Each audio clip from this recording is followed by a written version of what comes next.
What's up, everyone? Brent Hess here with Cagezilla Unchained, brought to you by the Wild Style Network. We are here with a special guest. He is going to be our part of our interim lightweight title fight here coming up on Cagezilla 82, December 14th. Byron Wilson II. How you doing, my man? Thank you for joining us. Hey man, good. How are you, boss? Doing good, doing good. So let's get right into it, man. Give us a little bit of your background, and kind of what led up to this point in the sport for you of MMA. So, I started off playing basketball my whole life, right? That was really what let the ground run for my play career. Got to my junior year, I tore my ACL. I tore my knee up pretty bad, but tore my ACL, and then really didn't get any looks going into your junior year with a torn ACL. It's kind of a pivotal time, so I didn't get any looks. I ended up at Emmanuel College playing on their JV team, trying to get a scholarship. COVID hit. Some stuff happened down there where with the town, not with the school, but more with the town. I decided to stay home, and I was still feeling that competitive itch, right? I was like, what I'm gonna do, I've been playing basketball my whole life. I don't have anything else to do. So I was like, let me go and I saw a lot of boxers and a lot of MMA fighters were starting at, the age that I was at, or a little bit younger. But I know that boxing takes a lot of shots to the head, and we all know headshots in football, boxing. At least one boxer dies per year in the ring. Everybody knows how it goes when it comes to those headshots. And in MMA, a lot of the time, those knockouts are just quick. They're smaller gloves. You don't see as much head trauma, I'll say. Yeah. Depending on the fighter, you can, that's up to you. But I Generally, decided, right? Yeah, yeah, yeah, right, yeah. exactly. But I decided to, train MMA, and it's funny, but I binge watched all of Ultimate Fighters. I got UFC Fight Pass. I binge watched all Ultimate Fighters, and just a lot of people just kept coming up. They were just like, "Yeah, I just started off, 2 years ago, a year ago." And the sport was still young at that time, so you could just come in and be an athlete if you got with a good coach. You understood, you had, you got to have that dog or whatever people want to call it nowadays, but that a different mentality. Yeah. And I was like, I feel like I have it. So I went in a gym down in Georgia. I started training, and that's how it just took off from there. Man. Wow, that's awesome. And so a lot of your wins have come via strikes. You with using that range and kind of using those elbows and knees must be a thing that you like to do. And you're coming from the house of Muay Thai. Tell us a little bit about some of your big influences, whether they be in your gym with coaches and things like that, or maybe also outside of your gym, just fighters that you like. Um, Originally, I started training with Amir Dadovich down in Georgia at the Gwinnett Training Academy. That was Okay. my original coach. Then I moved up here. Me and my girlfriend moved up here, and we I saw a Anatomy of a Fighter. I don't know if you've ever seen that. Yeah, I have. It's a YouTube channel. Yeah, so I saw the Miranda Maverick one, and I saw the House of Muay Thai, and I knew I was moving out to Norfolk, so I was like, I'll try that gym out, and instantly, I saw where my game could elevate, right? If you look at early in my career, my first fight was a draw, my second fight was a loss. But a lot of the time when I was in there, I really didn't know what I wanted to do, right? So coming up here, we just, I knew I like striking, right? I'm long and lanky, and coming up here, Jake changed, my outlook. Jake and Octavian. Jake's the owner of all of the gyms. Octavian runs the Virginia Beach gym. But Octavian's long and lanky, similar to me. Being that I just put my head down when I first got there, he held pads for me, just showed me really how to keep range and be long and lanky, right? Me and Jake worked on it, but seeing Octavian, being that he's taller than me, um, it allowed me to see exactly what he wanted. And then again, Jake's just a great mind when it comes to fighting in general. So both of those guys are good. A lot of my training partners, I have Jeremy Lee. He's a WBC world champion in Muay Thai. He's a IKF champ, WAK champ too. So he's a really good stand-up guy. One of my main training partners. Nice. And like I said, Octavian Martin, Landon Jones, he's up and coming. He's a pro. He's one of the good young guys in the gym. We have a lot of dogs, and I think that's what helps. But also different styles. We have different body types. I think fighting is more, making weight and training and all these other things are one thing, but body styles make fights as well, right? Right. A lot of people wonder why Ilya Taporia knocked out Max Holloway. I mean, he's a fire hydrant that boxes. You let him get inside you. There's really nothing you're gonna do, right? I don't care what kind of chin you have. Right. So it's just like I say, body styles make fights. I Right. believe in, and part of the reason why I took off was because of the House of Muay Thai with Jake and Octavian. Sure.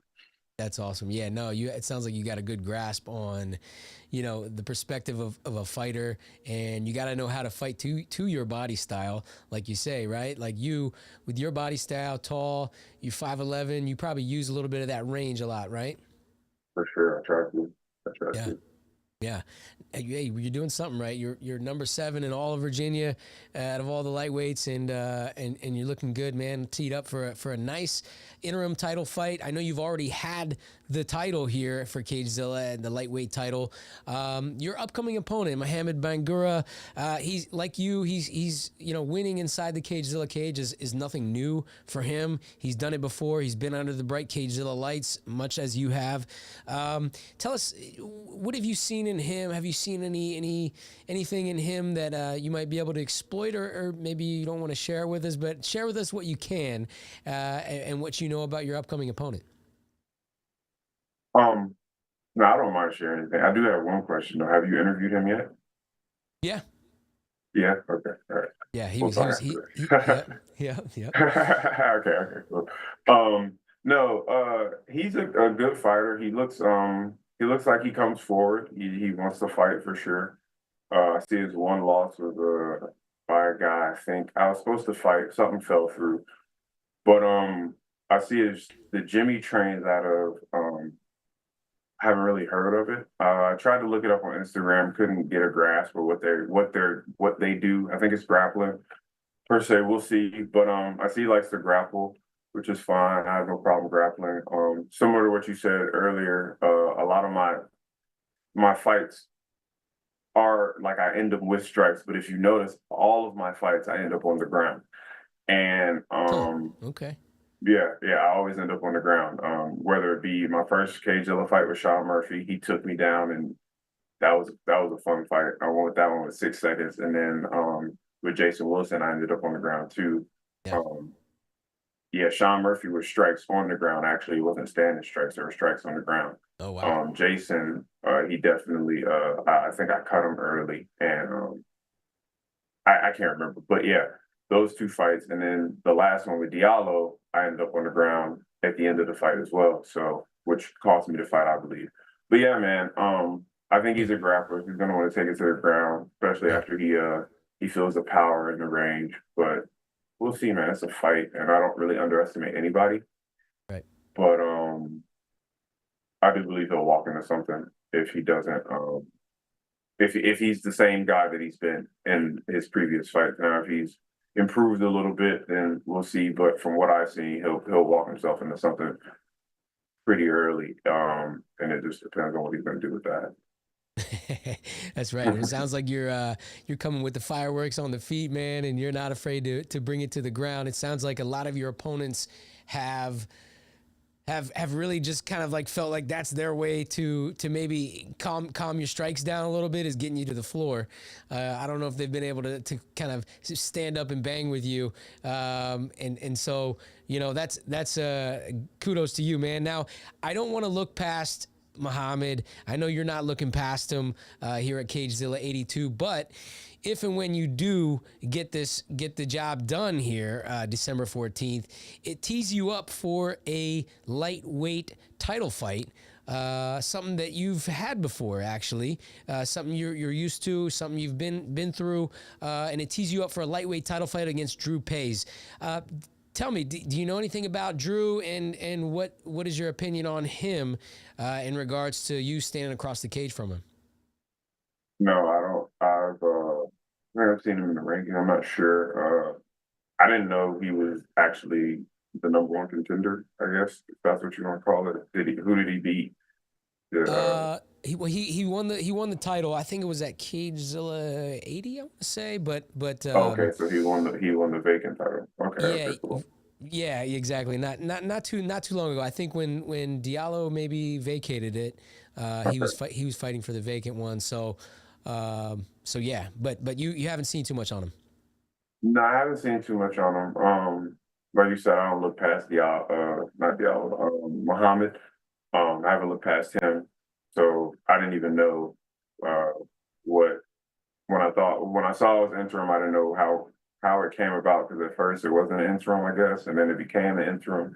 I don't know, but no, I didn't even know he had the belt. So not in a disrespectful way. I don't think I'm being disrespectful. I just didn't know wasn't up to date because if you look at Tapology, it says it's vacant. So Okay. that's what. Okay. Yeah. No, he's I'm not sure if he'll be in the audience, Drew, but he is looking forward to getting the winner of you and Muhammad. He already reached out to me. I'm going to be the matchmaker moving forward into 2025. And so if the stars line up and you get the job done on Saturday, December 14th, then it'll be you and Drew for the title. Sounds good, man. Sounds good. All Sounds right. Well, hey, good. this is definitely a lightweight interim title fight that I'm looking forward to come December 14th. But tell the fans here what kind of energy you're feeling. Leading up to Cagezilla 82. It seems like you got a nice calm demeanor, but I know you got something boiling in there. So tell us how you're feeling and what they can expect to see from you come December 14th. I'm feeling good, man. I've been out for a while. My girlfriend had a baby. We had a baby. So I've Oh, been out for a little bit. congratulations. Yeah. Appreciate it, bro. Appreciate it. Um, I'm I'm pretty like pissed off. I'm not gonna lie, because we were trying to get a fight at 60, 65. Coming off of having a baby. I'm pretty. Do you have kids? Yeah. Yep. Yeah. So you understand. Your spouse or your significant other, when they have a baby, especially if they're breastfeeding, they need to eat. And my girlfriend's not a big eater unless I eat because I cook. I'm usually the one who's like, all right, let's go here, whatever it may be. So not trying to cut all that weight to get to 55. A lot of guys, like I said, the guy who Muhammad lost to, he actually, I think he pulled out of a fight because he wanted to fight me at 55. And we're like, no, we're trying to do 60, 65, and he didn't want to go up. And it was kind of frustrating at first because there's big plans after this fight, and moving forward in this step in this part of my journey. And not having a baby, I don't just train, and I can't just go and be at the gym, 3, 4, 5 hours a day just because you got to work, you got to spend time. My girlfriend also has a full-time job, so I don't, it was really frustrating, getting a call here and saying, okay, well, we might have this lined up, and then someone saying, oh no, we want this or we want that, and it's like, all right, whatever. So when this came about, I was just like, screw it, man, we'll just get it done, and let's just have fun. But no, I'm pretty frustrated with all the back and forth crap. I think one of the big things in amateur fighting is you shouldn't really care. I mean, of course, there's weight classes for a reason, but at the end of the day, there's catch weights as well. Unless you're fighting for a belt, I don't see any reason why 55s don't go to 60s or 65, 70s don't go to 70, 80. I mean, there's really no point if you're not getting paid to cut all this weight, in my opinion. But again, that's how people think. That's what people want to do. I guess they think it gives them an advantage, Yeah. whatever that is. But yeah, man, that's how I feel. I'm ready to get in there, show off my skills, show off some improved skills. Yeah, man, that's really how I'm feeling for it. That's awesome. Yeah, no, I think you hit the nail on the head too. Like as an amateur, you got to be game, and you got to be game to fight pretty much anybody around your weight. And I think that a lot of the amateurs nowadays, and I'm gonna try to you know, I know I'm going to have to be running up against this issue too as a matchmaker, is they try to be like they're in the UFC already or something, right? So they're like, they're afraid to do this and they're afraid to do that, and they don't want to take this fight. They'd rather fight this guy. And it's like, as an amateur, and I used to be there, you know, we used to fight. You used to fight whoever they put up, who, you know, pretty much any weight around that weight, you know, and we were just glad to have a fight, you know, and some of these guys are like, you know, kind of being a baby about it, you know, in my opinion. I think you, like I say, you hit the nail right on the head in the sense of like, hey man, you just gotta, if you're a fighter in anywhere around this weight class, and this is the guy that's in my weight class, you know, I gotta be game to fight him, you know, and I can't be trying to finagle my way around this fight kind of thing, right? Is that your opinion Exactly. too? That's my opinion, man. And it's just, I don't know, bro. I think a lot of guys say they want to fight. It was funny. Um, I was talking to one of my friends and he was talking about Tank Davis.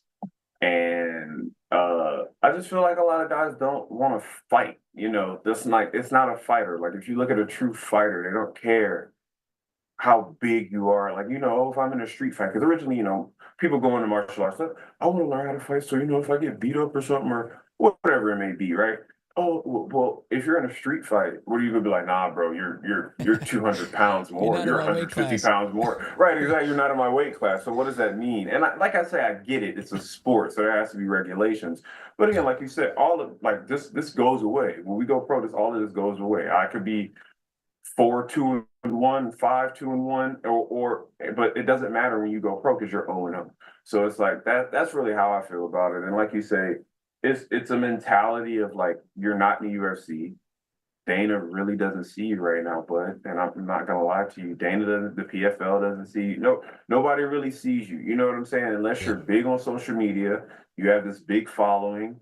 But again, like you look at Bo Nix wrestled. You know what I'm saying? He didn't have a fight, you know? So you're really and truly, this is more so when you get in front of Dana, you make the most of it. That's how I look at it. But a lot of these guys, you know, I'm gonna be the next Sean O'Malley. I'm gonna be the next whatever, man. Just, you know, just come here and fight, bro. That's how I Yeah. look at it. But yeah, man. Yeah. Because if you're not getting past your next opponent and you're not staying active and you're not putting on impressive performances, you can't be counting your chickens before you know what I mean? Before you do all that stuff. And it sounds like you got the right mentality for the long run. So that's impressive, man. Yeah. So before we leave here, leave us with a quote. I always like to catch a little quote or a motto, maybe something you live by, or something that your coaches have maybe shared with you that has stuck with you and that you kind of carry with you and maybe can empower our audience as well. One that I like to do is not necessarily a quote. I don't know if I have like quotes, but I have like a lot of sayings that I live by. Mhm. And I watch a lot of anime. So Okay. if you know anything about anime, they don't really give up on themselves. And I think it was Max Holloway. He said giving up is like lame. Like that's what's lame. It's like Yeah. quitting or saying, "Oh, I'm not going to do that because it's that." Like try, you know, give an effort because at the end of the day, maybe you'll like it, maybe you'll be good at it. But just quitting or giving up, I think, is one of those things that like, and it's like a setback is not a it's not you giving up, right? If you lose, that's just you losing, but it's what you do afterwards that defines you, right? If you look at a lot of these UFC guys that we emulate and want to be like, a lot of them don't give up. You know, they hit the ground and they get right back up. So that's what I live by. You know, just always, you know, be grateful for where you're at and the opportunity that you got, but also what if you do come up short, don't quit on yourself. Don't give up. Just work a little bit harder, 10 times harder, however you look at it, man. But just Yeah. don't give up on yourself because, you know, quitting's lame. Yeah, quitting is lame. No, that's funny, man. And you just made me want to watch this fight that much more. Our Cagezilla fans should be getting into this fight that much more because Muhammad had a similar quote to you, in the sense of, I believe his quote was, "It's not over until I win." And we got into like what that means exactly, and he pretty much laid it out into the sense of like, you know, you know, if you fall down, like you say, you gotta get back up and continue to get on that winning, get some momentum behind you and get that win, get that, you know, winning momentum behind you. Similar to what you were just saying, like if something happens, you gotta if you fall down, you get back up and you keep going, because giving up is lame. I like that one, man. That's exciting. But before we do go, I want to shout out my girlfriend, Mallory. Love you. She was big in this camp, bro. She works from home, and she would let me go train. She was watching the baby. She's really a big help, right? She was really a big help, and she took on a lot of weight. So if you do see this, I love you. I appreciate you. Oh, Thank you. You're not forgetting. I want you to know that. And yeah, she's gone right now in Georgia with the baby. Grandma's having surgery, so she went down there to help out grandma. But yeah, so I wanted to get that. Sorry, I didn't mean to cut you off. But yeah. yeah. No, absolutely. That's more important. And give a shout out to your baby too. Is it boy, girl? What's the name? Baby Queen, Queen Melanie Wilson. She'll be 7 months on Christmas Day. So, oh, her name is Queen. Yeah, her name is Queen. Oh man, she already got an advantage in life. She's starting off. She's starting off with the Queen name. That's awesome. Yeah, bro. God bless, and what a blessing that is. And yeah, congratulations to you and your family. Now, hey, you didn't share with us. Give us a way that we can kind of follow you. You know, show you a little love online, whether that be some of your social medias, your team's social medias. Or give out any other shout outs that you might want to do, use this platform here to do that. For sure. My Instagram is btakeaway, one word. It's spelled how it sounds. I don't really use Twitter or Facebook like that. Okay. House of Muay Thai on Instagram, House of Muay Thai BB, House of Muay Thai Williamsburg, Element BJJ, Coach X Combat Wrestling. Traps Wrestling, I think is what it is. All of those you can find on IG. And a shout out, I just started a sports podcast called All Talk with B&B. It's All Talk with B&B on YouTube. We just came out with our second episode, so that's fun. Awesome. And I think that's about it, and that's all of them. But yeah, those are, like I said, B Takeaway on Instagram and All Talk with B&B on YouTube. Awesome. Well, thank you, Byron. I hope, guys, make sure you guys are in-house. This is going to be a heck of an exciting interim title fight leading up to the title fight here on December 14th. Make sure you guys don't miss it at Cagezilla 82. You can get tickets at cagezilla.com. Byron, thanks once again for joining us here today and taking some time out of your day to dedicate a little time to this interview. I'm sure people are going to love it. I hope training and everything continues to go well for you and you continue to stay healthy leading up to fight day and fight week into fight day. And thanks once again for taking some time today. All right, guys. Brent Hess signing off once again here. Cagezilla Unchained, brought to you by the Wild Style Network. Until next time, much love and respect. We'll see you guys all very soon.